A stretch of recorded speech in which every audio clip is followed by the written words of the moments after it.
Good afternoon, and thank you for joining us for session 4 of the 2020 National Hydraulics Engineering Conference. It's Victoria Beal with the Ohio LTAP Center, and we are so pleased to be working with the stellar team who has worked to put together this session and the conference overall. I'll be turning things over to Matt Dillon, who's going to be your moderator this afternoon here in just a moment, but I would like to remind everyone that we do have handouts for you in the handout panel.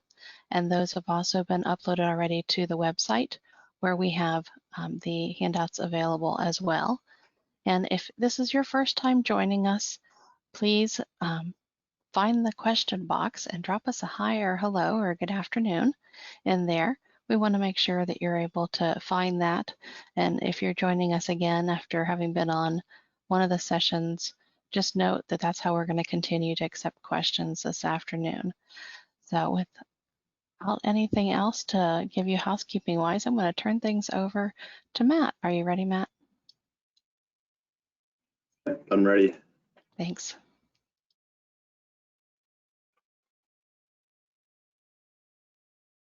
Hey, hi everyone. Welcome back. So this session is going to be focused on 2D modeling, sediment transport, mesh generation, and scour.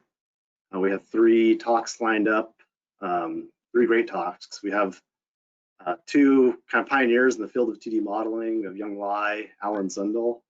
They'll be sharing some new features and tools in the 2D modeling space. And then we also have a presentation from Jason Dayton and Nicholas McCready, and they'll be sharing their experiences applying 2D modeling following a large storm event. So I think that's some good information to go through and share.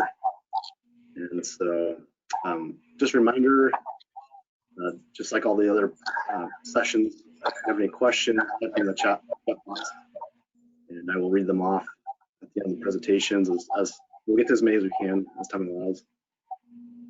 So our first presentation is going to be sediment transport, morphologic modeling with SRH2D case studies and new features given by Yong.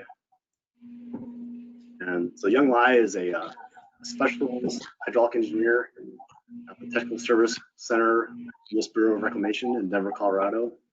Dr. Lai obtained his PhD in 1990 from Arizona State University and has since been involved in a wide range of research, development, engineering projects.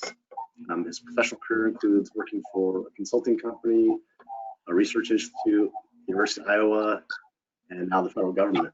And Dr. Lai has published more than 60 scientific journal papers and numerous conference papers in diverse engineering areas. He's the lead author of 2D flow, sediment transport model, SRH2D, and 3D CFD model, V2 RAMs. Dr. Lai currently serves as an associate editor of the ASCE Journal of Hydraulic Engineering and a member of the Scientific Advisory Board for several conferences.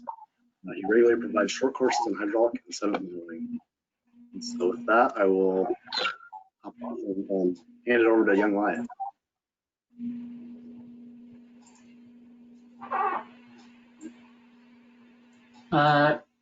Can everyone see my screen now? Yeah. Thank you. Okay. So let me see. I needed to. Interesting. Okay, I got it.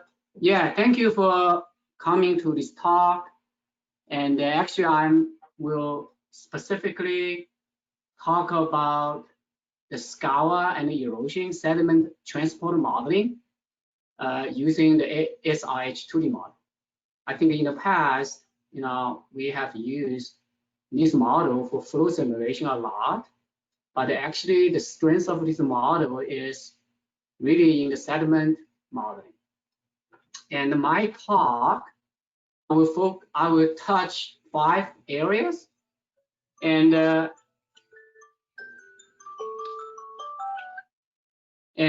will mention a few key features of sediment transport modeling, and I will mention a few updates which have been added to the SRH2D model relevant to scour modeling.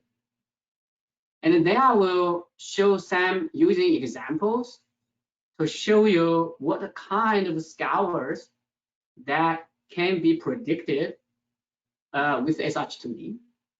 But I will also specifically mention what kind of scours you should not use it. And finally, I will mention a few items which are in progress or in future additions to the model for, so that you can look forward to what is coming in the future. So I will say a few key features of the sediment transport model in SH2D. The first thing I would like to mention is actually the model adopted an approach. Some people call it non-uniform approach, but actually it simply means user can divide the sediments in your river system into multiple number of size classes. For some applications, one size is enough. Use D50, but for others, you want to use multiple because some study questions require you to report what the sediment coarsening or which area has finer or coarser sediments.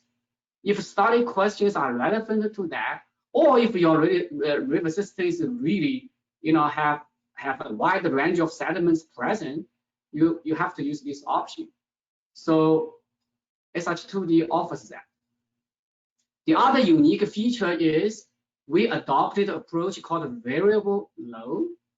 And traditionally, people simulate sediment transport by either assuming it's a suspended transport, or you assume it is bed load transport. But in reality, in most real-life systems, it's both. And actually, sediment may transport in mixed load, meaning in some area it's suspended, other area it's bed load, or at this time it's suspended, at other time it's bed load. So you really cannot decide. So SH2D actually offers an approach which actually automatically determines the transport mode for you. As a user, you don't have to worry about it. Another unique feature is at this point, SH2D offers only non-equilibrium transport modeling, which is in contrast to many other models which adopt the equilibrium approach. For example, Exner equation. By adopting non-equilibrium transport, we are talking about SH2D will solve additional partial differential equations. Yes, it consumes more CPU time, but this approach is general and it's also more accurate. And this way, user does not need to worry about which approach to choose. Okay, if it's equilibrium transport, non-equilibrium approach is valid anyway. And also, user is allowed to specify the layering of the bed, so that when scour happens, you can have different materials may be exposed. This effect can be taken into account. And also, SH2D has both non-cohesive, cohesive, and mixed, cohesive, non-cohesive beds. And finally, although it's a 2D model, and the secondary flow effect is automatically incorporated in SH2D. So a few examples later, I will show you that.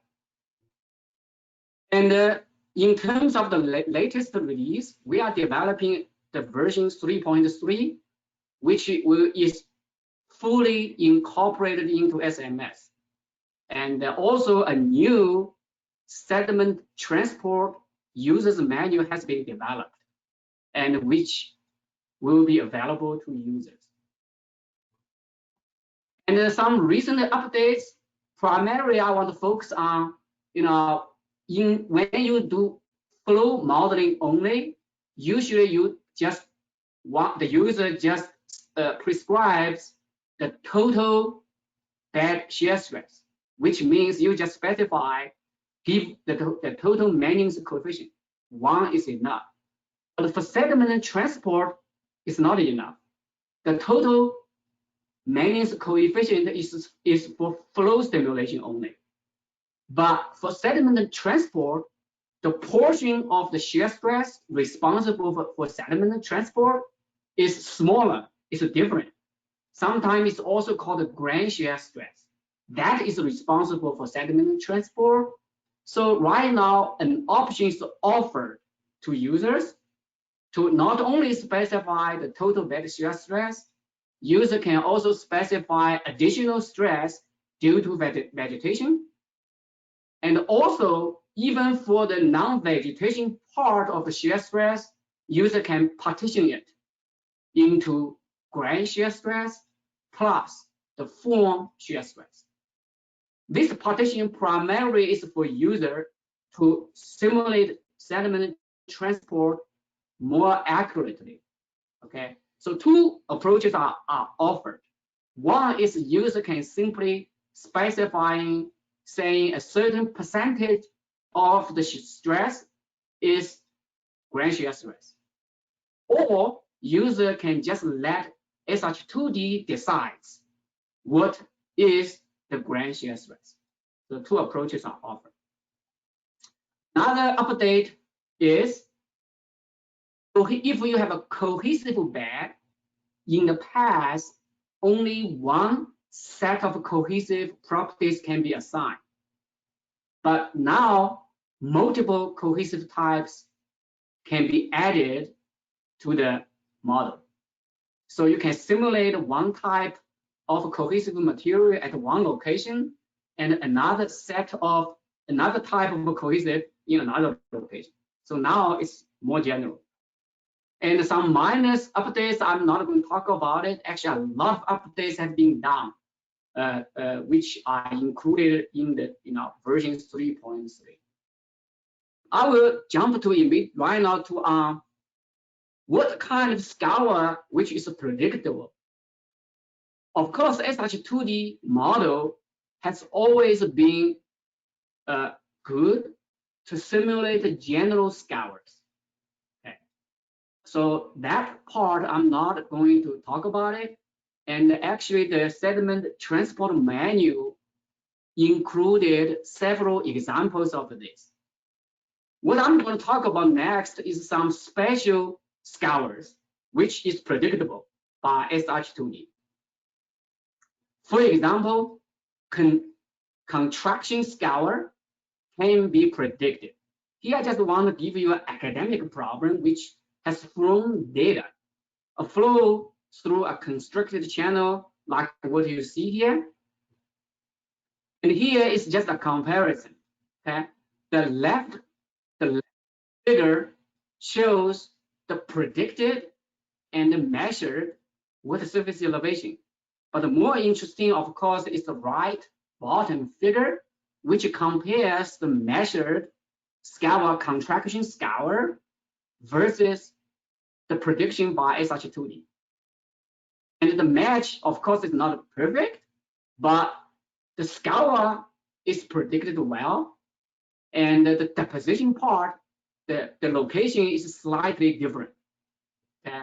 But of course, it's easier to show in a 2D graphics like that. The top one is predicted scour and the deposition by SH2D. The bottom figure actually is the results from the flume. Okay, so the overall features are predicted by SH2D well, except one area. It is the scour, deepest scour itself. And experiment shows the scour is closer to the top bank, if or left bank.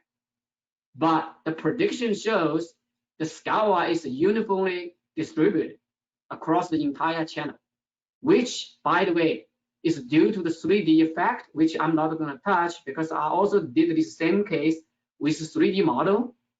And the 3D model actually does not improve upon SH2D much. So I think I produced the paper out of it, and which I'm not going to explain further due to the time. The other kind of scour, which is predictable by SH2D, is the band. Okay, the bar and the pool simulation. Here is the one again another one example, 280-degree turn band, and the left here it shows initially the bed is flat. After erosion comes to equilibrium, and the left figure shows to the predicted bar and pool formation. The red means pool, and the blue part means sorry, the bar. The red is the bar. The blue part is the pool. It's the scour. As you can see, SH2D can predict that. On the right-hand side is a comparison between SH2D model and also the flow data. One line is on the left side, the other line is on the right side. That shows how pool and the bar are formed. And the dashed, by the way, dashed lines are the measured. As you can see, model can predict well. The other case is a sinuous band. And also, again, the left-hand side is the bar and the scour pool predicted by SH2D. Red is bar, blue is scoured pool. And the right-hand side are comparisons between the model and the SH2D results. And models did a very good job. Both of these cases are documented in the new Sediment manual. If you want to know more details, you can look at that manual. And also, I want to show you one more example for band scour prediction in the real life application when it's applied to the Rio Grande in New Mexico.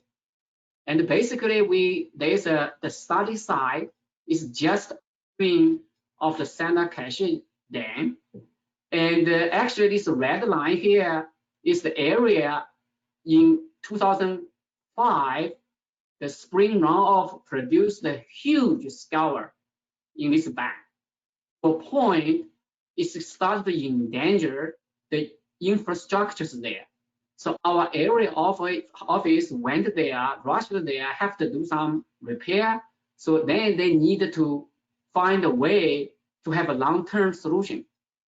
SH2D model was used to predict how larger or how deep is the scour in that area. It's in the outside band area. And then here I will show you, basically this is the area we are interested. And this is the terrain we developed. This is another view of the study area. And also we did an empirical analysis first. The empirical analysis, we know we have reclamation has a standard procedure to use the empirical scour estimation for the area, and using a design flow, 10-year flow return period, and using a representative better material at that location is 0.4 millimeter.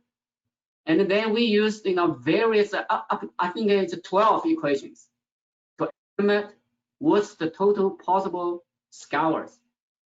If you did estimation like that, as you know, different numbers will be estimated using different equations.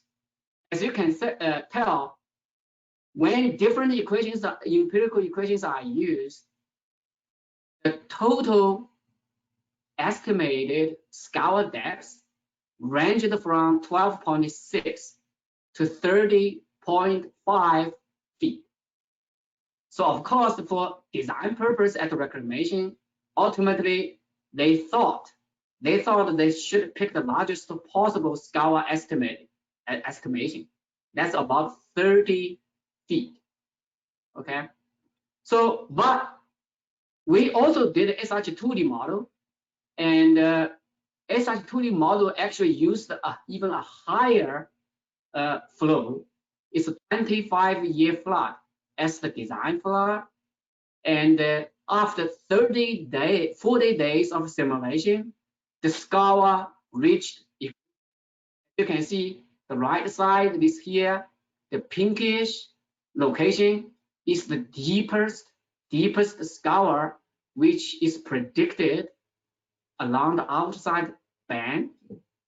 And also, we plotted the time evolution of this scour. Okay, so this is the along the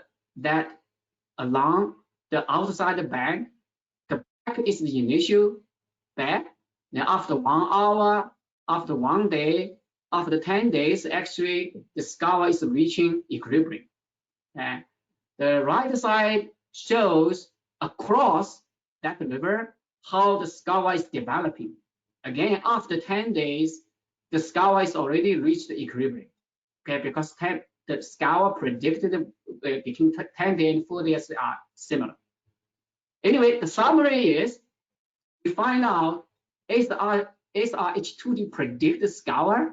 The maximum scour is about 20 feet. When we assume 25-year flood, and we also make the assumption that the sediment is sand only, but in the reality in that area, several feet below is cohesive material. So we concluded that 20 feet is the maximum possible scour you can get, or it's the most conservative equation. And next, I want to jump on to what kind of scours we cannot use SH2D to predict. Primarily, if your concern is a local scour due to the bridge or abutment, usually SH2D will not do a good job.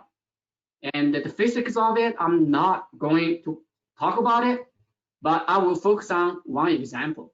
Recently, we did a scour simulation, bridge pier scour simulation, and which has experimental data. One is cylindrical, the other is diamond shaped. What you see here, the top left is simulated by 3D model, and the right two figures are comparison between 3D model and the flown data. So 3D model did a very, very good job. But what I want to show you is left corner is simulated by SH2D. As you can tell, SH2D model cannot predict the scour well. Although, first of all, the leading edge scour is not predicted. Next, the scour actually pushed up. Instead of a wrap around the cylinder, the scour actually moves up. Yeah. For the diamond case, similar. Okay, 3D model can predict very well, not only the maximum scour depth and the spatial distribution and time variation, but SH2D model behaved similarly. Okay, the scour is spread out far away instead of wrapped around the pier. So future work, and currently we are doing several things. Number one, SH2D right now is for sediment scour simulation is a time accurate simulation only, meaning the results are good even at every time. So the entire time process is simulated. But a lot of times for design purpose, engineers are interested in equilibrium scour only. For that case, there is a way to speed it up. So we are going to do that. Offer another option. If equilibrium scour is the only purpose, then simulation can be speed up. The second is we are working on the sediment through in-stream structures will also be included. Right now, if you have in-stream structures, sediment cannot be routed through it. So this is one item we are working on. And the third part we are going to do research is the possibility to even predict local bridge scour or pier scour using within the SH2D framework. So that's my talk. So I will leave a few minutes in case some of you may have questions for me. So I will stop here. Thank you.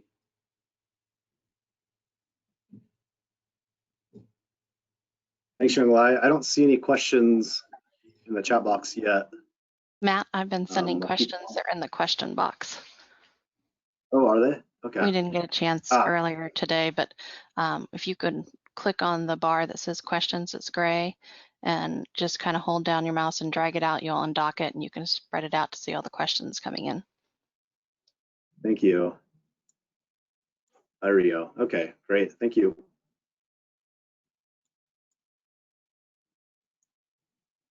So the first question, Dr. Lai mentioned an upcoming manual for SRH2D sediment transport. Will this coincide with the eventual release of SMS version 13.2? The answer is yes, and this manual will be released together with that release. But on the other hand, Reclamation ourselves is releasing this manual and the model on our website. So check on both websites, in a couple of weeks, it will be there. If some of you are needing the manual right now, you can send me email privately, and I can email you the manual immediately. All right, thank you. And then next question, can you differentiate between bank erosion, scour, etc.? I thought the definition of the scour is lowering of the bed elevation of a stream. I'm not sure I 100% understand the question. And is the question asking me the definition of scour? Or I think so. I think they're asking if you're kind of using scour in a general term to also encompass bank erosion when you're using the term scour. Okay. If the question is, yeah, did I consider bank erosion within SH2D? The answer is the current version does not include bank erosion. Although some erosion near the bank toe is predicted, but the bank retreat itself is not. And the bank erosion capability within SH2D is, we already have it, but it's still a research version. It's not released in the 3.3, which will come out. Okay. And then what software was used for the 3D model?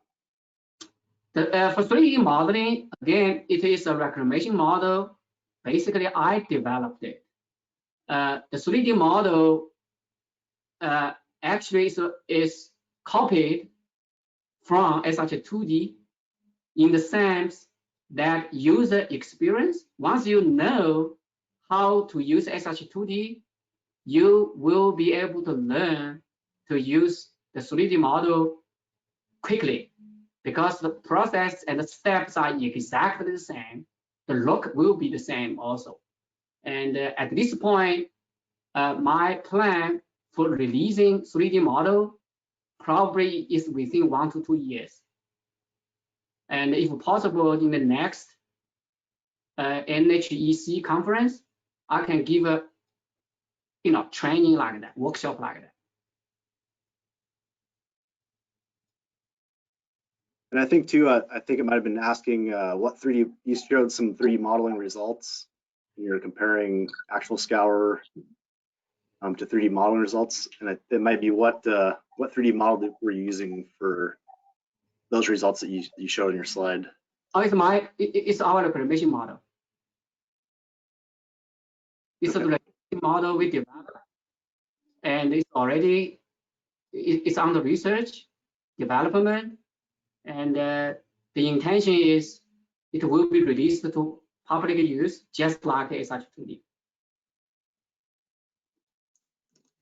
And there's a few more questions, but I think we're out of time, so I will forward those on to you, Dr. Yong, and thank you for your time. Thank you for the presentation. Well, thank you very much. We're going to go to Alan Zundel is our next presenter. The topic presentation is more automatic mesh generation, new tools to develop efficient and accurate meshes. Dr. Zundel is president of Aquaveo and an adjunct professor in the Department of Civil Engineering and Environmental Engineering at Brigham Young University in Provo, Utah.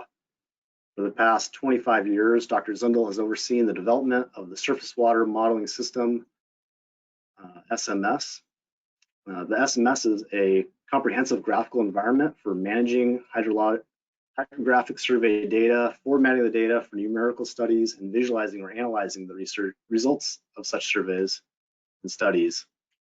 The system includes interfaces for ravine, estuarine, circulation models, coastal circulation and storm surge models, wave analysis tools, and fate and dredging tools. Supported models include XSRH2D, 2Flow, VRiver Flow 2D, ADH, ADCirc, CMS, CG-Wave, BOS 2D, ST-Wave. Dr. Zundel has also been involved with numerous applications of these models over the same period of time. He has developed 10 separate short courses on various aspects of the modeling process and presented over 150 of these short courses to government agencies, private consultants, and professional organizations. Dr. Zundel has also been involved in the development of tools for the groundwater modeling system, GMS, and the watershed modeling system, WMS. Prior to his work with these systems, Dr. Zundel helped manage and develop the early computing graphics package, movie.byu and sequel.byu. And so with that, I'll turn it over to Alan Zundel. Thank you, Matt, and thank you, Yong. I will be presenting today what I call the automatic mesh generation, the next iterations, because automatic mesh generation has changed its meaning as the years have gone by.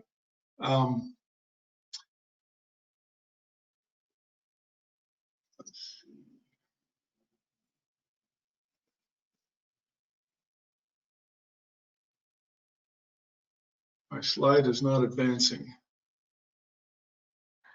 Alan, if you'll look on the bottom left-hand side of your screen, on your PowerPoint, you should see some buttons for forward and back. Just kind of hover there and they'll become more pronounced. Hover like over your Aquaveo logo.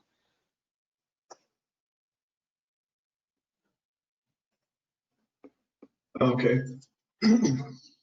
The presentation that I'll present today will follow this outline. I'll give a very brief history of the mesh generation and what automation has meant over the last 20 to 30 years.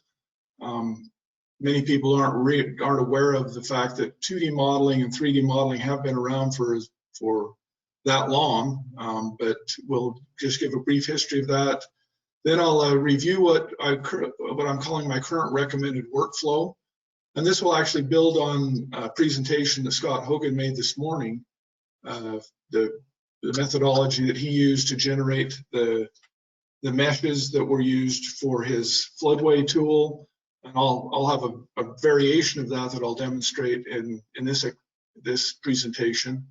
And that includes details on feature extraction, options for converting to quads. We'll also talk a little bit about channel representation. There are some questions about that this morning as well.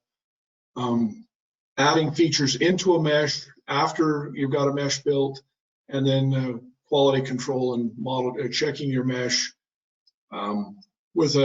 Finally, I'll finish the presentation with a discussion of the future iterations of automatic mesh generation. I would like to note that all of the features described here are available in the community version of SMS. Scott mentioned that this morning. Version 13.1 is in beta release right now. We're actually on our third revision of the beta, and we anticipate that it will be available as a full release in the next month or two, or in the next week or two. Scott was indicating that he's telling people a month. Our hope is to have it by the end of September. It may be a week beyond that, based on feedback and changes that minor modifications we're still putting into the software. Yong mentioned version 13.2 of SMS. That version will be close on the heels of 13.1 because of timing of getting version 3.3 of SRH2D and wanting to get functionality that we've been waiting for 13.1 out. We anticipate that 13.2 will be in beta release by the end of the calendar year. So there will be a short interval between 13.1 and 13.2. Now, if we talk about the history of mesh generation, when I first started working with 2D modeling, all of our meshing was done either by digitizing with a planimeter. So you'd have Mylar and a map or quad sheet laid out on your desk, and you'd digitize using a planimeter and then manually manage all of those points in a data file and bring that in. Well, that was termed manual methods. The first version of automated methods was just automating that process so that you could digitize right on your screen. From there, automated mesh generation became triangulation, to be able to bring in survey points and triangulate them and generate a tin that you could then perform calculations and feed to a numerical model. And currently, what we would call automated meshing in SMS 13.0 or previous, we'd be calling it what users of SMS are familiar with as paving and patching, where you define a zone and it fills that zone in with elements that then become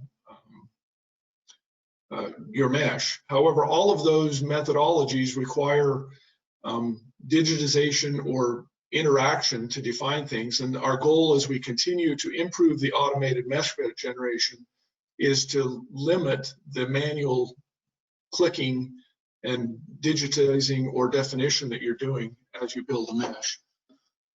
So my current recommended workflow, and the workflow that Scott Hogan used for his example for the Elkhorn River, and I'll reiterate his message of thanks to the Nebraska DOT and JEO for this data.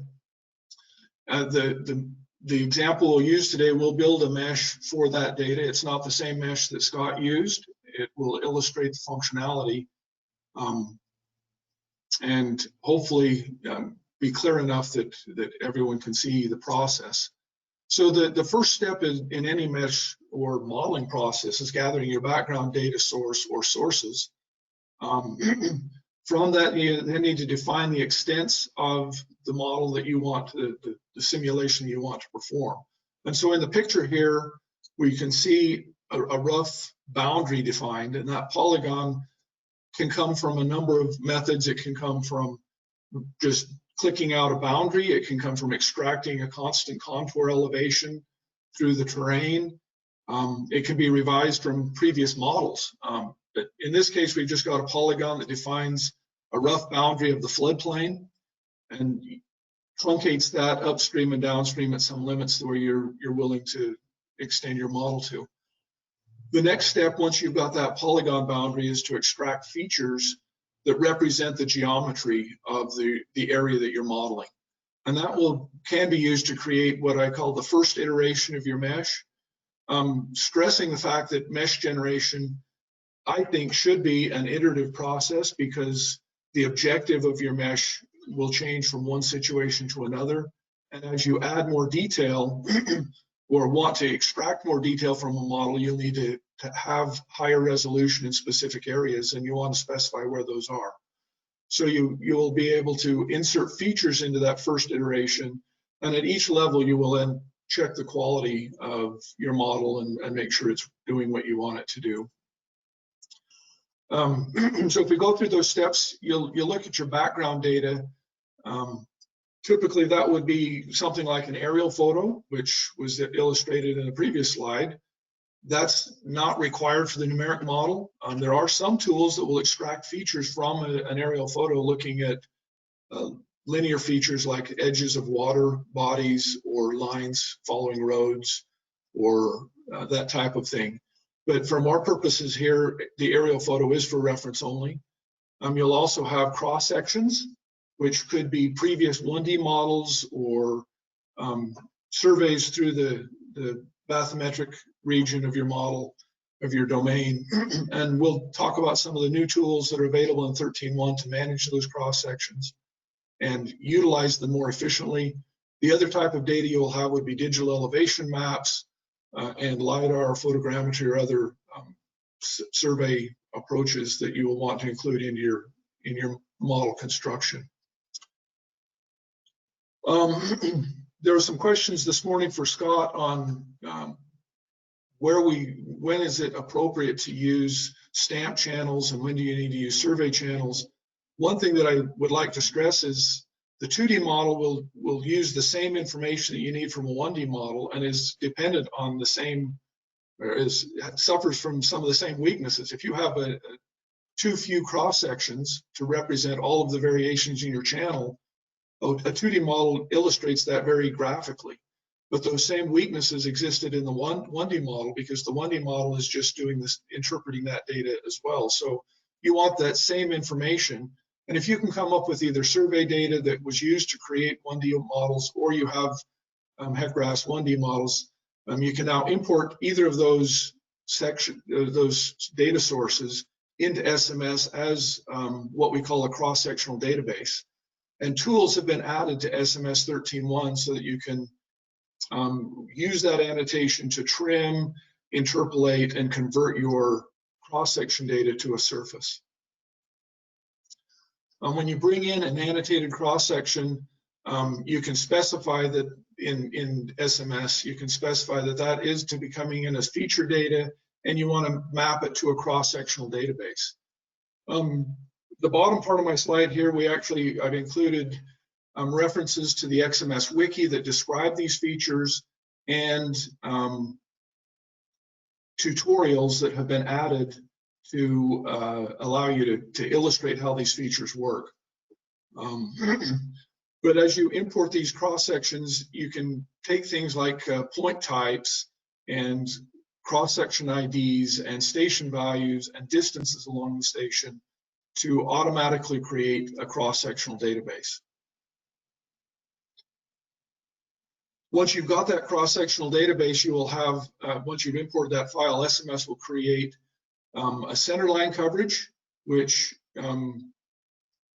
allows you to associate the stationing. That will come directly from the center line of a HEC-RAS 1D model, or you can digitize it in or bring it in from a shapefile if you've got that available. And then the cross sections will appear as arcs or lines in a cross-section coverage. Each of those arcs will have a station value associated by its relative position on the center line, and you can view that cross-section as a cross-section plot. You can insert more data, edit that if you want to. Typically, from this perspective, that just gives you a way of visualizing the cross-section data that's there and be able to recognize how far apart they are spatially and what kind of variation you have between them. The next thing that we often want to do is trim those cross-sections, because we want the cross-sections to apply specifically to the bathymetric region or the channel region. We'll generally have much higher resolution data in form of LiDAR, digital elevation, or photogrammetric survey for the topography of the floodplain. But we want to cut this down and have it into a region. So there's a new tool, once you have that cross-sectional database, to specify that you want to trim the cross-sections, and you can trim them to specific annotated positions. So if I've got that data coming from a RAS 1D model, you will have the left bank and the right bank arc definitions, and you can trim those cross sections down to that position so that you're only looking at the region of your cross section that is underwater, and you wouldn't conflict or potentially override the high resolution LiDAR or digital elevation survey that's above ground.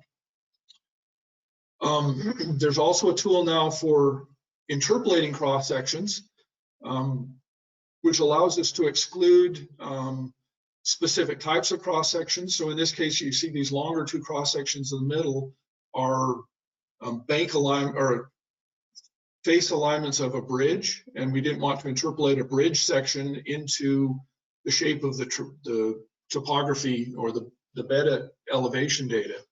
So we would exclude those cross sections. You can also exclude individual annotated points on a specific cross section. I've seen data sets with water surface elevations marked in cross section data, and we don't necessarily want to include a water surface in an interpolated cross section.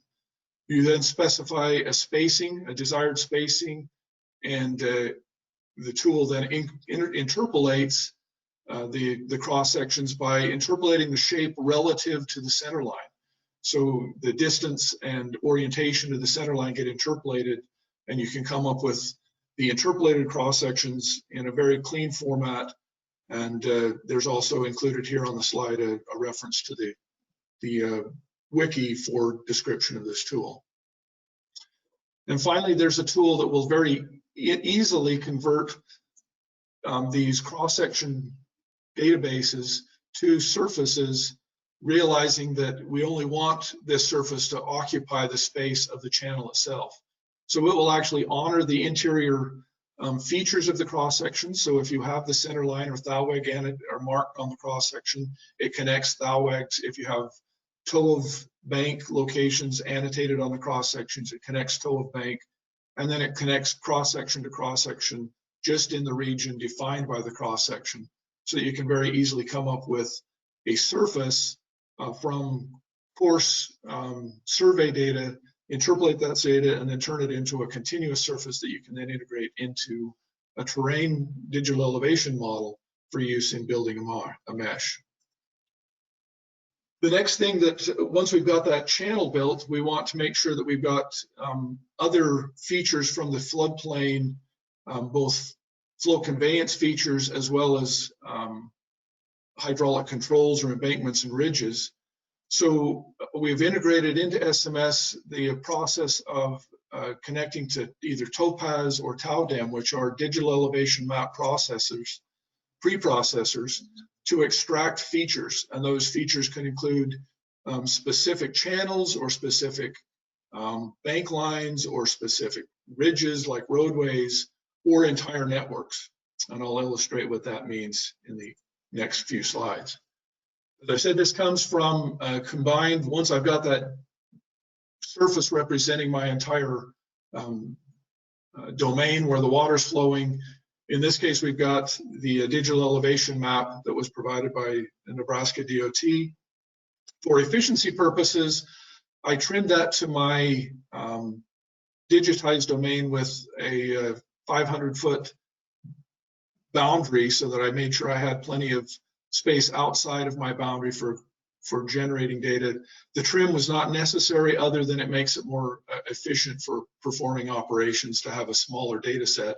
Obviously, all of this data in the upper right corner of our digital elevation map is not going to impact the mesh development for the floodplain of the Elkhorn River. Once I've got that terrain built, you just right-click on it and say run Topaz or TauDem, and it will do the pre-process.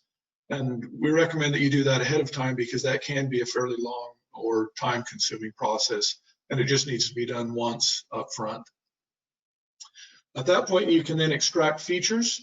And as I mentioned, the features can include ridges, channels, specific locations, or full networks. And so you do that by selecting a starting point and saying extract a feature from this starting point, or selecting the digital elevation map and say extract a network. And when you extract the network, it asks you, well, we'll first start with extracting a main feature like a center line. In this case, we select a starting point somewhere inside of our digital elevation map, and it follows the stream and creates a center line. Now, you may notice on that picture that it looks fairly jagged. That's because the bottom elevation of this digital elevation map didn't have high resolution to represent what that channel would do. So it tended to meander a little bit. In that case, we also smooth that center line so that you can have a nice smooth representation. And this just creates an arc, so if there's problems, you can always go back and manually adjust it to make sure that it is an accurate representation for what you want. Once you have a center line, whether that be of a bank or a channel like this, or the center line of a road or an embankment, we can extract banks by choosing a point relative to that center line. And there's a new tool in SMS 13.1 that is a universal select, so that I can select feature nodes and feature arcs at the same time with the same tool. And so you just select a center line and a point and say extract banks, and it will then find the bank arcs that are the feature that's relative to that center line at the elevation that you've selected to define that bank. And that very greatly reduces the amount of digitization you might have to do to go in and create a representation of a channel that you may want to enforce into a model. Now, it should also be pointed out that you can use the boundary of that surface that we created in the cross-section tools as the same type of a polygon to represent where your channel is. In addition, you can have extract networks. So you just specify an accumulation value, and SMS will create a network of features.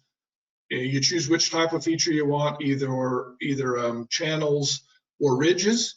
And so this shows two different accumulation values for extracting channels. We have a channel that is a 1% accumulation. So 1% of our domain accumulates to build this network of streams, and you see the major streams are defined. Or if we go to a 0.2% accumulation, you start getting more of the small secondary streams that are flowing through that are existing in the floodplain. Just for comparison, you could also, this was a 0.005% accumulation, and you can start generating all of the stream networks. These could be used in mesh generation, and you would then end up having mesh elements that follow every one of these streams, but that could become exorbitantly expensive by ending up with meshes with millions of elements. The alternative to delineating streams is to delineate ridges. These are kind of a way of delineating, if you want to think of it as watershed boundaries, but this is a 1% and a 0.2% delineation of the ridges in this domain. At that point, we can combine those features. So this is the 0.2% ridge feature with the 0.2% accumulation channel feature, and then trim those to the domain. So we got rid of the features that were right next to the boundary of the domain, and we can distribute spacing along those. So we specify the target spacing along the features, which I chose a value of 50 feet. You can specify a target spacing along the boundary of your domain, which for contrast, I chose a value of 150 feet. And then you can specify a target background spacing, which I chose to be 200 feet. And then you just give that directly to SMS and say generate a mesh, and it generates this mesh. This starts to look similar to what Scott was showing in his example this morning. None of this was manually digitized. It was all just done from the extracted features. And notice that it has a 50-foot spacing along all of the banks or the ridges and channels, and then transitions out to coarser spacing. Now, another option that is useful is replacing triangles with quads. Currently in SMS 13.1, there's a tool that will just merge triangles that are similar to each other and will form a well-shaped quad. And this gave us about an 18% or 19% reduction in the number of elements that would be feeding into SRH2D without any manual effort and without reducing the resolution. So it just makes the model more efficient. You want to do quality control checks by doing differences. Scott talked a little bit about that, and I decided that that would have to be a different presentation because we don't have time in this one to look at automatic data differencing tools and raster tools that are available in the new versions of SMS. What I do want to show is how we would then take that first pass mesh and generate additional versions of it. There are two basic options for generating modified versions of our mesh. One is to modify the coverage that you use to generate the mesh, and I'll demonstrate that in the following slides. Another is to generate a new feature and just force that into the mesh. If I wanted to illustrate the first option, I take the channel polygon that we defined earlier and I trim my networks to that channel polygon. So you see the polygons or the features right around the channel were trimmed away and deleted. And then you can merge those two together and you end up with this new representation that has multiple polygons, but again, none of this was manually digitized or delineated. And you can generate a mesh to that, which allows us to use the patch option in the channel. And you can see we now have a patch representation of the channel that is independent of the network representation in the paving and the floodplain. And again, we could convert triangles to quads. And we got a little bit less. It was only about 17.5% reduction in the number of elements because we now have a lot of quads already down the channel. But we end up with another representation of that mesh. Now, as I said, we could also have just generated this patch of our channel and asked SMS to force that into our existing mesh and merge the two together, and that option, that workflow is available as well. I think I lost a slide. There was one more slide meant to talk about what our the next iterations will be. There are a number of features that Scott mentioned that will be coming, including auto inclusion of banks, of bridge decks and piers, and a more efficient triangle to quad conversion tool. But I'm pretty much out of time, so I'll probably stop there and take any questions if there are any. Matt, do we have questions? Yep, we got a couple questions. The first one is, do the features need to be continuous? No. Any feature can be used. They can be internal, they can be connected to boundaries, they can be trimmed, however, it's just whatever line you want. They don't have to come from this source.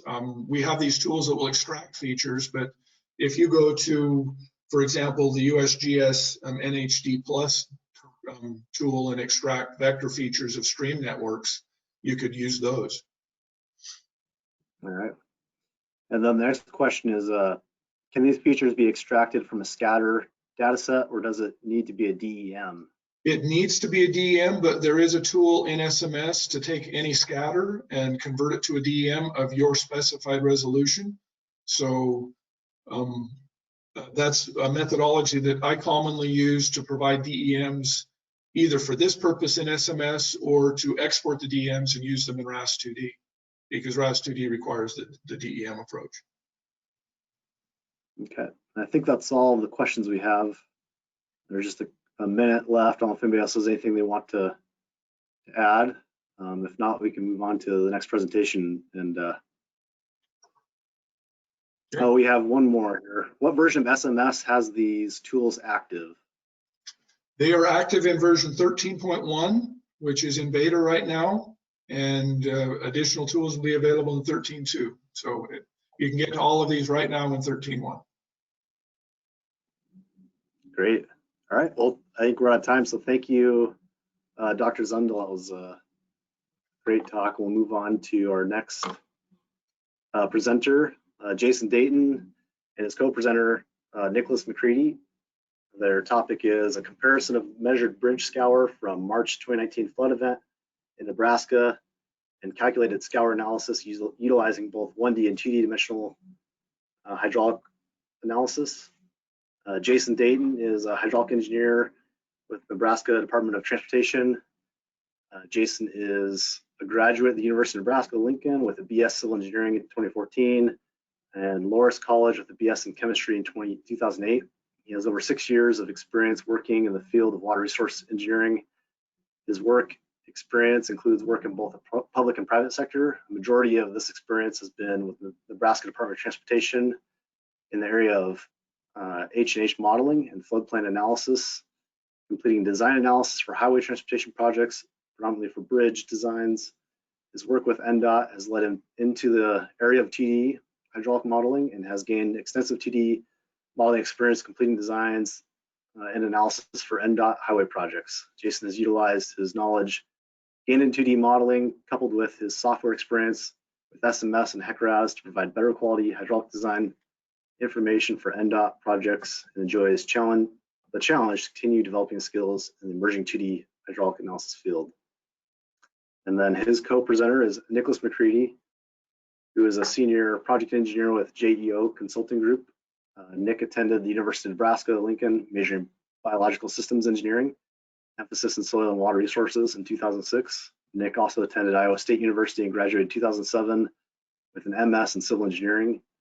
Nick has worked for federal, state, and city government agencies and in private consulting for the past 12 years. Nick currently works for JEO Consulting Group in Hastings, Nebraska. Prior to JEO, Nick spent several years in the bridge hydraulics division at NDOT. Nick has worked on a variety of water resource projects in Nebraska and Iowa, including dams, levees, lakes, bridges, and stream restoration. Nick has extensive experience modeling bridges and culverts with 1D and 2D methods, utilizing HEC-RAS and SMS software. All right, go ahead, Jason, take it away. All right, thank you, Matt. We really appreciate the opportunity to present on our topic here today. I'm Jason Dayton with the Nebraska Department of Transportation, and I have Nicholas McCready here with me from JEO Consulting. And in this presentation, we'll be presenting our topic of taking a look at scour analysis at a bridge that had measured scour damage from the March 2019 flood event, and utilizing both two-dimensional and one-dimensional analysis to calculate that scour and compare it to those measured values.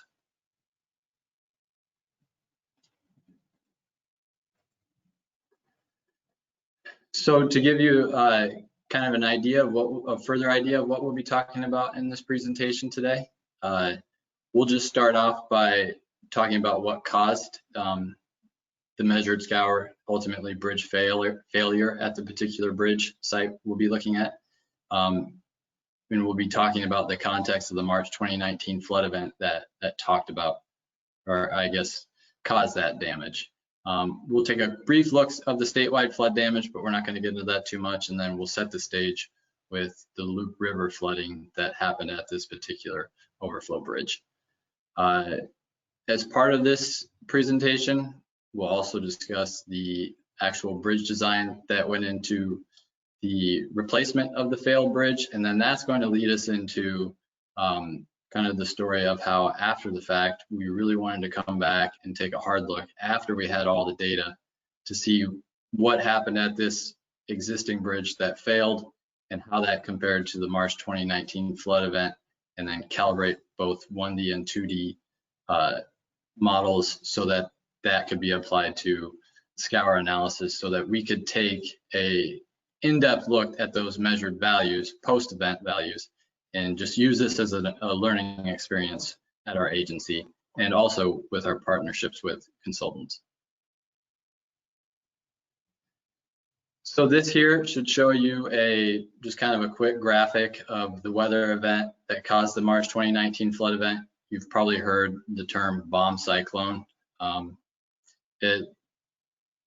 The overall idea of what happened here in Nebraska, we had a pretty widespread rainfall event from this weather system.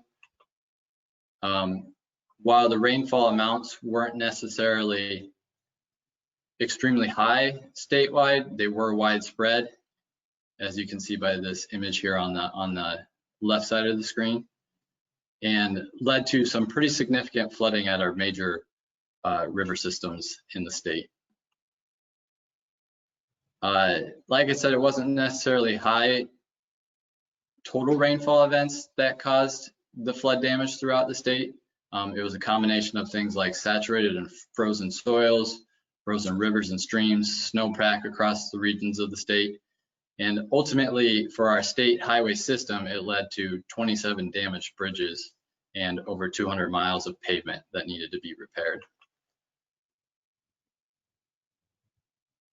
This graphic here on the right is just giving you a brief idea of the disruption to traffic across the state. A lot of these icons here are showing closures or detours, and especially in areas where a bridge structure was either damaged or closed, detour routes became pretty extensive and long across areas of the state.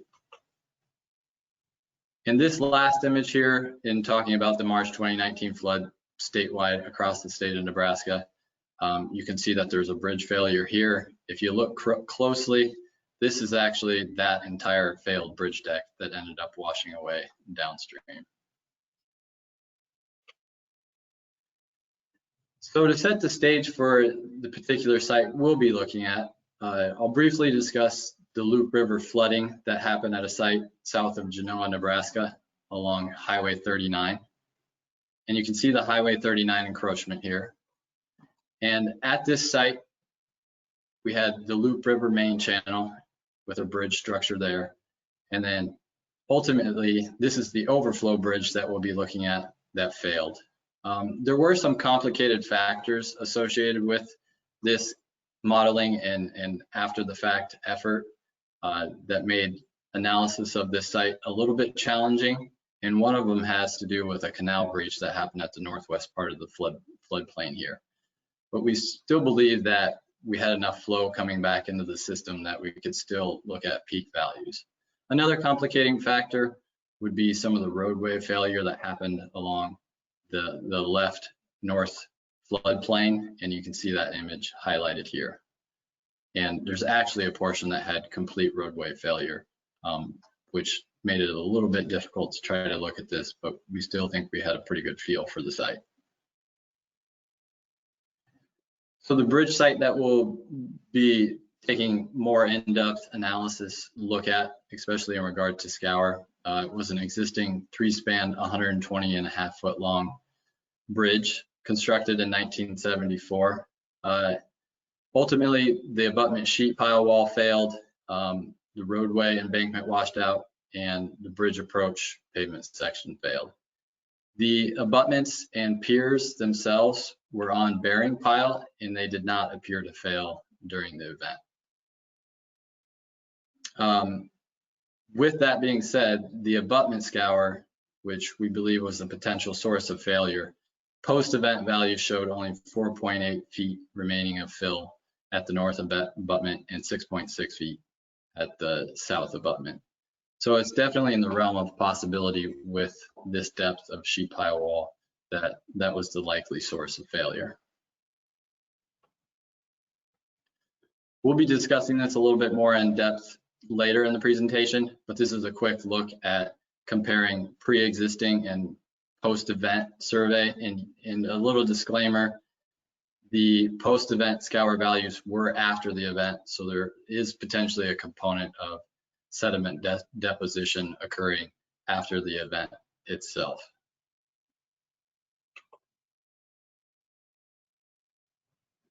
Well, I guess one other point I'd like to highlight here, with the event happening in an emergent situation, it's pretty typical for us to request bathymetric survey when we're doing a traditional bridge replacement. But due to the nature of the event, our comparison, we had as-built information, we had some previous roadway survey information, but we didn't have the complete probable needed detail of pre-event bathymetry, but we felt like we had enough pieces of information where we could still take a hard look at this and come up with some solid values, but understanding there is some uncertainty associated with it. So with that being said, I think I've set the stage for kind of the event itself, and then that's what happened. And so there's a component of now there's the actual bridge replacement, which will kind of put into context why we decided to go back and take a look at the March 2019 flood event, and so that we could do a more in-depth calibration. So I'm going to turn it over to Nicholas McCready from JEO.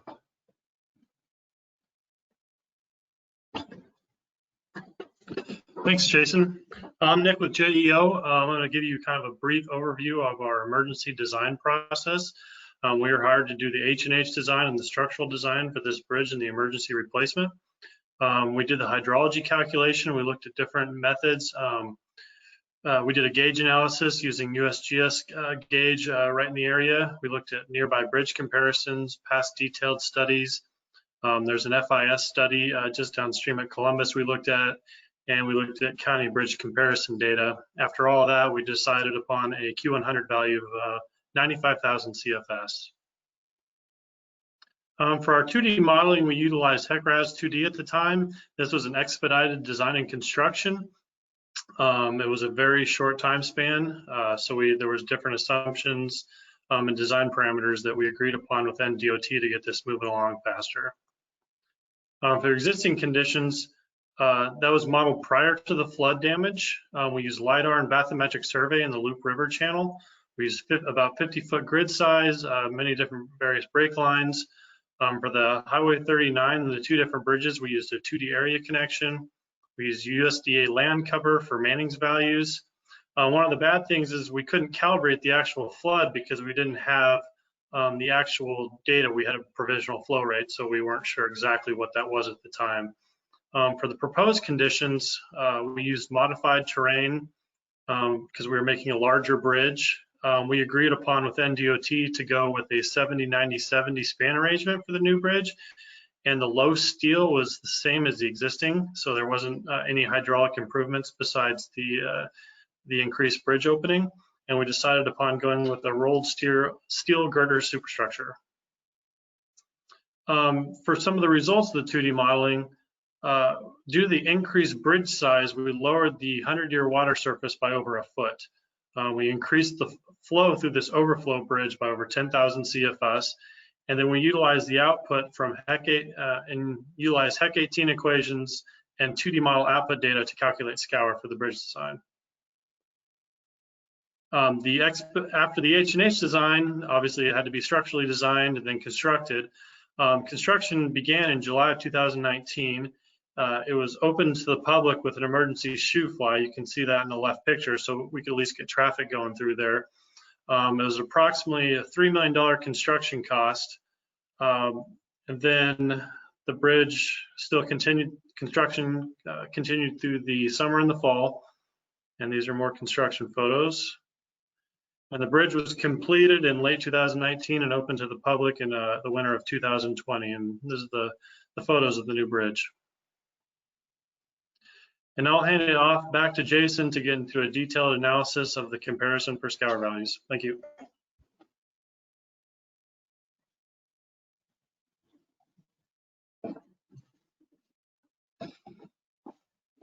Thanks, Nick. So Nick highlighted the typical Q100 bridge design parameters that were needed, expedited in this process to get the actual bridge reopened for the connection of traffic there. But after the fact, as USGS gauge information moved from provisional to approved, and we had other information such as high water marks and measured post-bathymetric survey information, we wanted to go back and take a hard look at this site, and so we could have the opportunity to see what we can learn from the pre-existing bridge that was already constructed.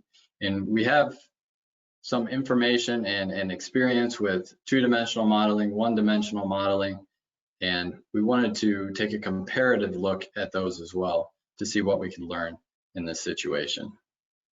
So with that being said, the March 2019 flood event itself, as Nick kind of discussed, was greater than the Q100 analyzed value. They ended up being approved at 118,000 CFS for the site.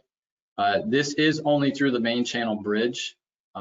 We don't have any calibrated flow information through the overflow bridge itself, so that complicated things a little bit as well. But we still felt like we had some good information here to go back and take a hard look. With the gauge values, we had that information, and like I said, we had additional high watermark information. There was a complicating hydrology component, but the way that the canal breach worked, further upstream, it's being diverted to that canal and ultimately a breach, and it came back into the system. So we still felt it was somewhat comparative to a large type of flood event that would happen at this site.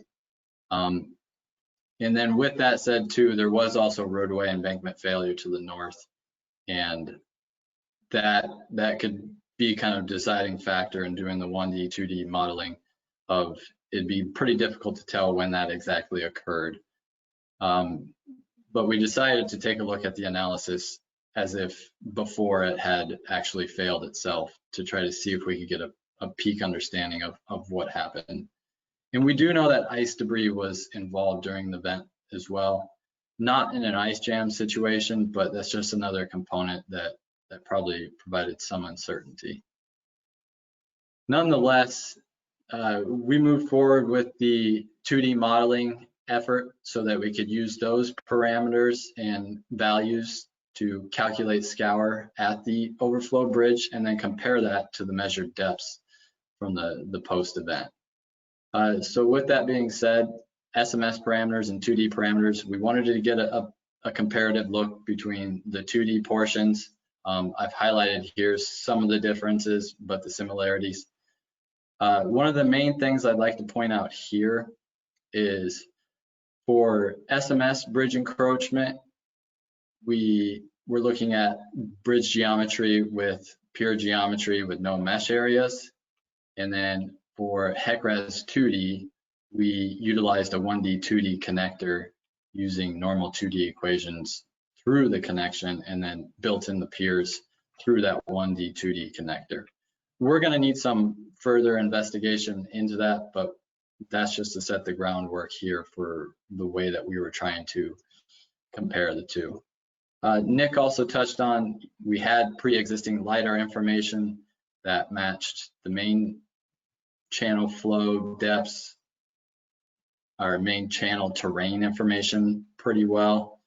There is some uncertainty about the bathymetric information at the overflow bridge, but we still feel like we had pre-existing terrain information that could give us a solid look at this. Both models for 2D were modeled in steady state, looked at a 24-hour duration to make sure that continuity had been determined by the end of that steady state analysis. And then both ended up with 2-second time steps. And we'll also highlight that there was no indication that either bridge was in pressure flow. We have some photo information potentially close to the peak and also high watermark information that shows that neither one was as well. So neither one was modeled in a pressure flow situation. The 1D parameters, steady state analysis as well. 1D cross sections appropriately spaced. We used ineffective flow areas as well to try to get some sort of comparative look to the two-dimensional analysis. Obviously, they're different in the way that encroachments work in 2D versus 1D, but we ended up using ineffective flow areas to take a look at that. And then this is also potentially a key difference. 1D uses the deck roadway for the weir overtopping, which we did see at this site. And the HEC-RAS 2D and SMS 2D were both left as doing 2D equations through the elements there. And then obviously 2D has its differences to a multiple opening analysis, but that's what was used in the 1D analysis portion. So those are the parameters we use between the three different models. We did have some calibration information to help develop these models. While it is limited, we still had some information to go off of. We only had 2 high water marks that were applicable to the floodplain at this site. One of them was at the south abutment of the main channel, bridge, and it was a debris line along the south abutment.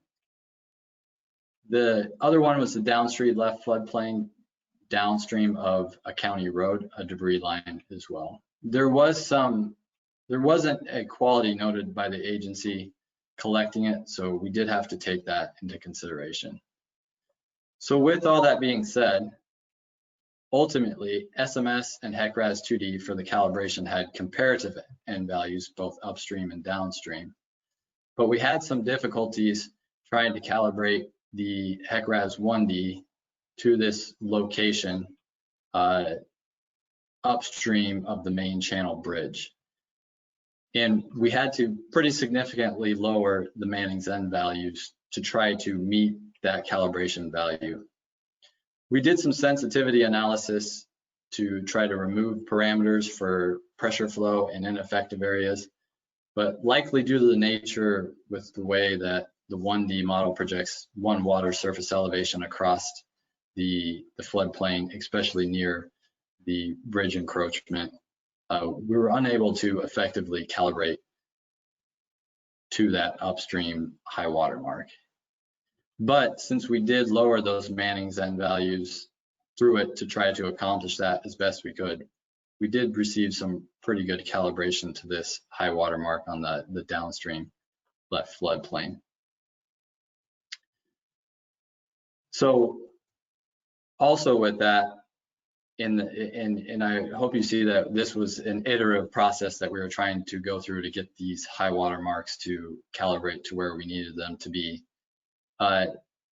SMS calibrated fairly well within range to the upstream water surface elevation, and it was noted as a quality of plus minus 0.4 feet of 1556.01 feet, and HEC-RAS 2D was 1555.77 feet. So there was some variability, and I'll get into that a little bit more as we move through the slides.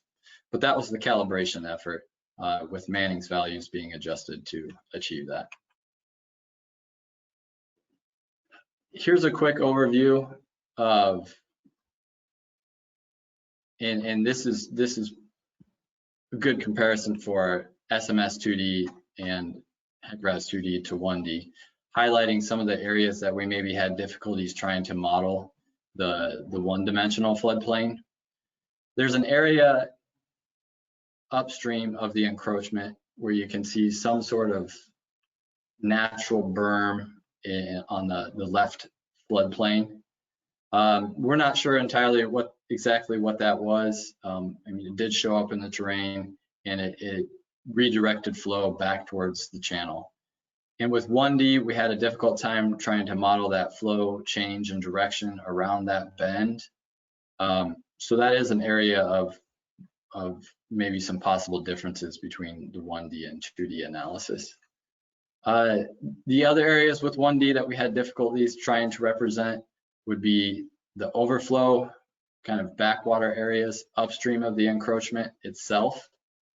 And the cross section might end at a certain terrain elevation and show that water wasn't really reaching these backwater areas in the 1D model. We found some difficulties trying to look at that, and we might have to take a little bit harder look there as well. So further comparison to 2D to 1D comparison, I'll start off with SMS, looking at a location on the left here, 150 feet of upstream of the Highway 39 encroachment. You can see the nature of the 1D model producing one water surface elevation across the floodplain, and then those of you with experience with 2D modeling, you know that that's not going to be the case with 2D modeling. On the left floodplain, we saw some differences kind of close to in the realm of half a foot, you can see there. And then you obviously have the drawdown closer to the bridge, and we see quite some significant differences there. And that's kind of the key component in which I was discussing of pressure flow versus non-pressure flow for the 2D model itself. If you move further upstream on the right here,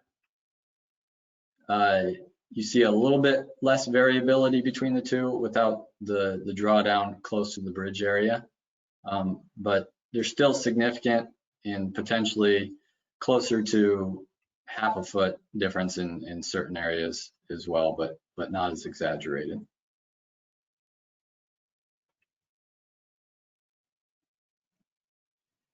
The berm area that I discussed, so taking a look at the left figure there, figure 6. The berm area that I was highlighting, we kind of had some difficulties trying to model the 1D model around there because it didn't really provide a good place for overtopping for a lateral weir because there wasn't any overtopping occurring. You see some significant differences on the left portion there, up in the realm of half a foot or more. And then also another key area we would like to highlight is on the right floodplain. You're seeing some pretty drastic water surface elevation differences between 1D and when we move over to 2D comparison with 1D as well, we see a pretty similar comparison at this same cross section shown there on the right.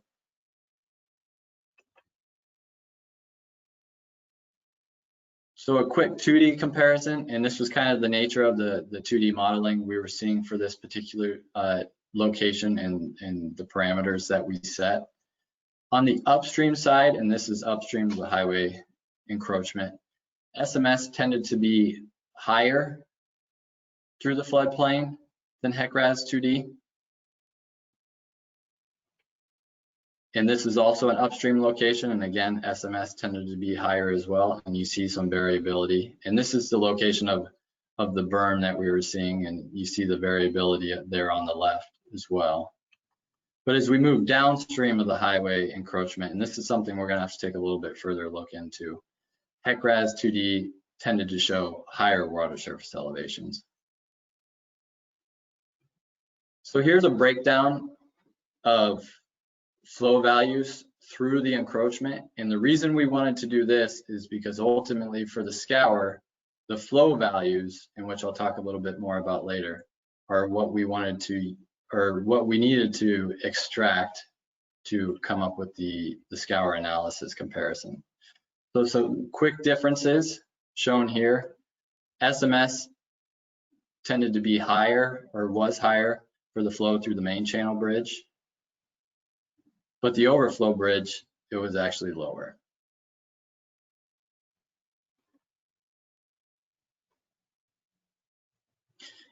And with all this being said, we wanted to make sure, as we were looking at all these different parameters, we wanted to get an idea looking at total flows and continuity through the encroachment section. And you can see that SMS seemed to perform a little bit better in continuity than HEC-RAS 2D.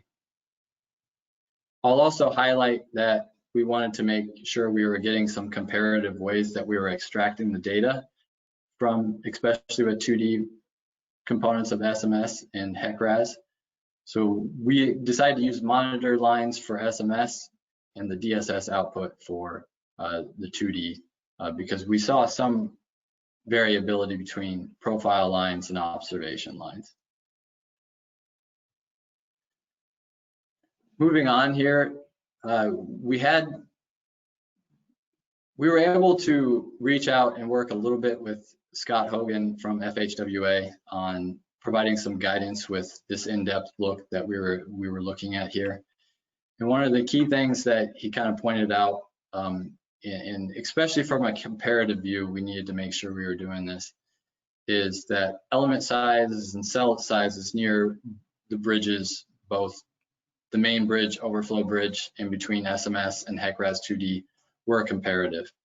So that prompted us to take a little bit of an in-depth look with HEC-RAS 2D because sometimes it can be easy to just go with larger element size with the nature of creating the mesh in HEC-RAS 2D. So we took an in-depth look at moving towards higher resolution cell sizes especially near the overflow bridge. And then we started seeing lowering flow values through the overflow bridge. And then that became ultimately more comparative to the SMS values that we were seeing. And an extension of that too, looking at maximum velocity, which seemed to occur about 30 feet downstream of the bridge. We got some pretty comparative maximum flow velocities once we made sure that we had comparative cell and element sizes around the overflow bridge. So once we had our, what we believed to be the best components and well calibrated enough that we could of each model, we utilized HEC 18 scour to come up with calculated scour values at the site. It should be noted that we didn't have D50 analysis because of the nature of the event prior to the event. So again, we had a little bit of guidance from Scott Hogan with FHWA. Ultimately, in our 2D modeling, we were seeing approach velocities that may not indicate clear water scour, but also, like I said, the guidance with Scott Hogan and also looking at the HEC 18 documentation, it states that even though we're seeing that in the model, we should be using clear water scour at this location. But that became a little bit challenging due to the nature of not having the D50 analysis at site. Ultimately, we selected a 1 millimeter size D50 for this site based upon, we did have some soil borings from the as-built information to help us guide us to that information. So with that, clear water scour, contraction scour was taken a look at, NCHRP clear water abutment scour was looked at as well, in addition to pier scour.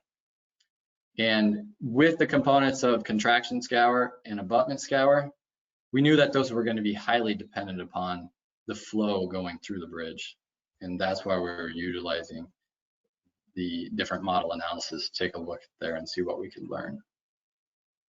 So the key component there, which I kind of highlighted earlier, was that SMS flow value through the bridge tended to be, or was lower than HEC-RAS 2D and 1D, so you can see that it had lower clear water contraction scours and abutment scour. And on the right there, you can see how that compares to the different measured values that we were seeing. So at the northeast abutment, SMS measured 24.8 feet of abutment scour, and the measured post-event was 20.9 feet. So somewhat in the realm of comparison there. Outside of that, the actual measured scour value was pretty uniform throughout the bridge, as you can see. And I'll close up this presentation with just going back and taking a look at something that we noticed as we were comparing what it will be, just 3 soil borings from the as-built information, but it still gave us somewhat of a profile through the bridge. There was a clay layer that showed up below the above sand bed profile, and you can see with the red line there that we didn't see too many post-event measured scalar values below that elevation, and that could potentially make sense with the cohesionness of clay soils and its ability to maybe not scour as much. So that leads us to the end of our presentation. We have some conclusions that we came to from looking at this, and we still have some things that we need to take a look at as well. There is some associated uncertainty. We didn't have any pre-event D50 analysis. There were only 2 high water marks with some variability, but in the grand scheme of doing some of this work, sometimes we don't have any high water marks, but we were glad that we could go back and take a look at here. And then there's also the possibility of sediment deposition happening post-event.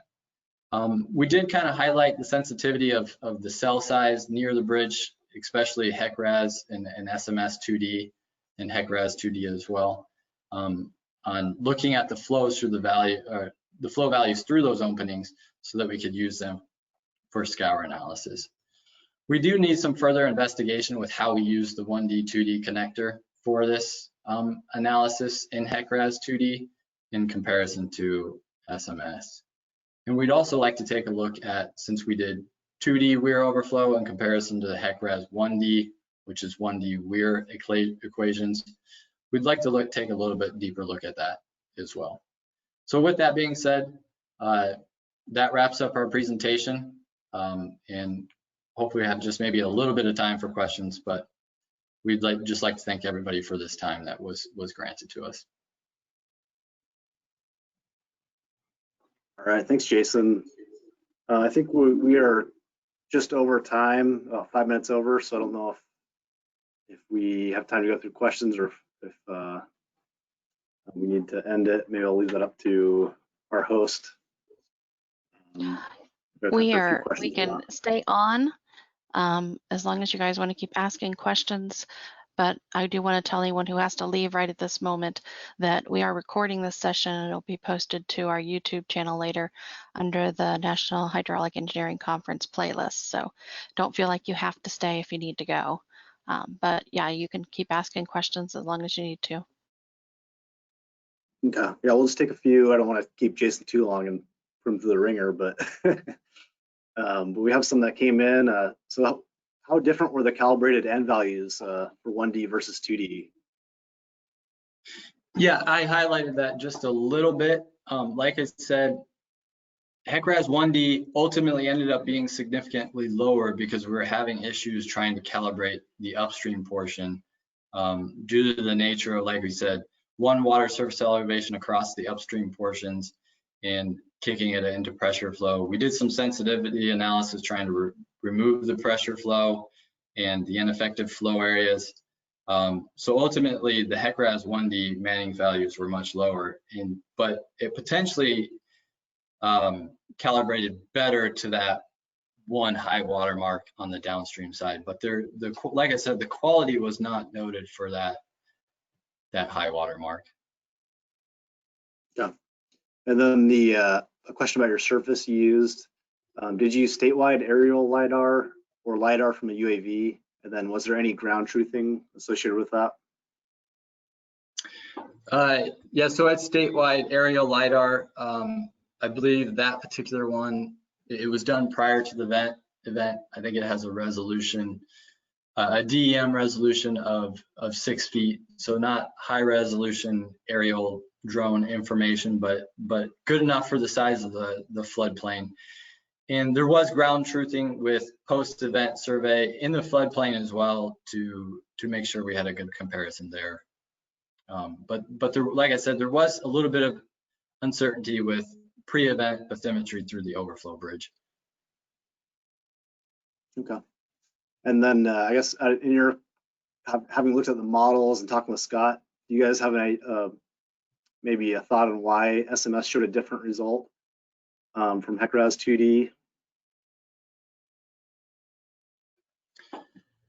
I think one thing that we maybe need to take a look at is the difference between the SMS way we represent the pure geometry and the HEC-RAS 1D 2D connector.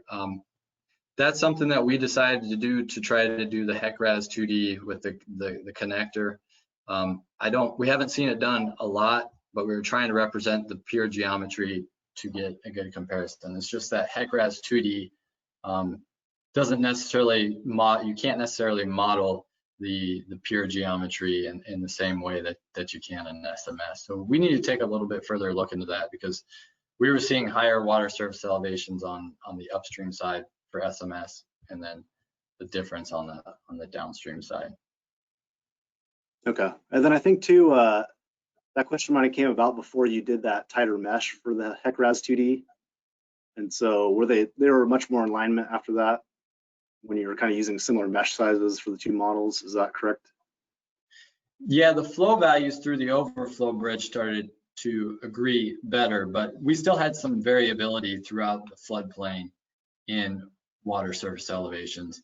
And that's also why I kind of wanted to highlight there was multiple things going in here. There was overflow to the north and also some to the south. There was a little bit more to the south in SMS than HEC-RAS. So there's some variability there that the overflow and the way it's done in 2D needs to be analyzed a little bit further as well. And then I had another question of kind of just to reiterate how do you modeled the piers within HEC-RAS 2D? Oh, okay.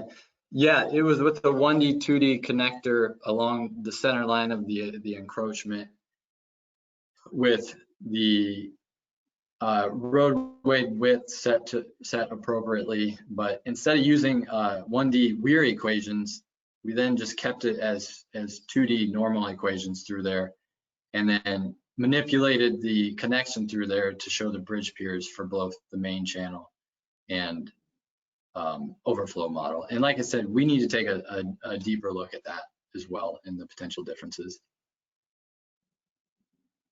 And then a question, did you use the bridge scour tool in SMS, or did you use your own calculations using SMS outputs?